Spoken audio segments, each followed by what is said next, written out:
জমির দলিলে ভুল হলে সহজে সংশোধনের উপায়। অনেকেই ভাবেন জমির দলিলে একবার ভুল হলে তা আর সংশোধন করা যায় না। এটি একটি সম্পূর্ণ ভুল ধারণা। আসুন জেনে নেই দলিল সংশোধনের সহজ ও সঠিক পদ্ধতি। দলিলে বড় ধরনের ভুল হলে করণীয় কি? দাগ, খতিয়ান, মৌজা, চৌহদ্দি বা নামের ভুল থাকলে 3 বছরের মধ্যে দেওয়ানি আদালতে দলিল সংশোধনের মামলা করতে হবে। 3 বছর পার হলে সংশোধন মামলা করা যায় না। তখন আপনি কি করবেন?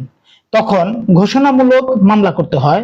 আদালতের রায় অনুযায়ী সংশ্লিষ্ট সাব রেজিস্ট্রার দলিলে সংশোধনী আনবেন। সেই ক্ষেত্রে নতুন করে দলিল করার প্রয়োজন হয় না। ছোটখাটো ভুল যেমন বানান বা নামের ত্রুটি হলে আপনি সাব রেজিস্ট্রার বরাবর আবেদন করতে পারবেন। যদি এতে মালিকানা বা সত্ত্বের কোনো পরিবর্তন না আসে তবে সংশোধন সম্ভব। দলিলে ভুল এড়াতে অবশ্যই দলিল লেখার সময় যা লক্ষ্য রাখবেন, বিক্রেতা আইনত সাবালক ও সুস্থ মস্তিষ্কের কিনা যাচাই করবেন। পুরাতন ও নতুন দলিল মিলিয়ে দেখবেন। জমির পরিমাণ, মূল্য, পক্ষ পরিচয়, সত্ত্ব, দলিল নম্বর ভালোভাবে যাচাই করুন।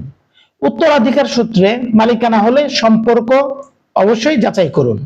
জমির তফসিল, দাগ নম্বর, খতিয়ান, চৌহদ্দি ভালো করে মিলিয়ে দেখুন। দলিলের প্রতিটা পৃষ্ঠায় বিক্রেতার স্বাক্ষর বা টিপসই ঠিকমতো আছে কিনা নিশ্চিত হন।